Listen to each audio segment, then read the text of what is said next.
Hi there, Robert. How are you doing today? Doing good. Good. So tell me, how did you hear about Express Flooring?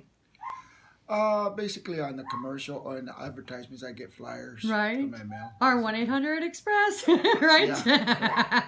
And then how were your installers that came in? They were good, actually. Great. I see your first turned out absolutely beautiful. Really, really nice. And then we were talking, we'll get those transition pieces in there for you too as well.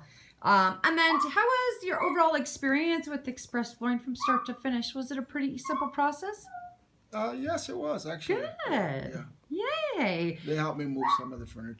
Oh, did they? Yeah. Yeah, they can move it right along real Mostly quick, huh? The refrigerator, stuff like that. Yeah. I expected more people, but 2 guys managed it. They got it good. Yeah. Oh, great. I had moved a lot of my own furniture, a lot of those entertainment unit. And, Yeah. But the chairs, they just moved the table. And the basics, right? Yeah, stuff like that. Oh, great. And then would you refer your friends and family to Express Flooring since you have liked our service so far? Yes, I would. Oh, great. Yeah. Well, thank you so much, Robert, for taking your time with me today. You enjoy the rest of your week and the first day of the month. Okay. All right, bye-bye.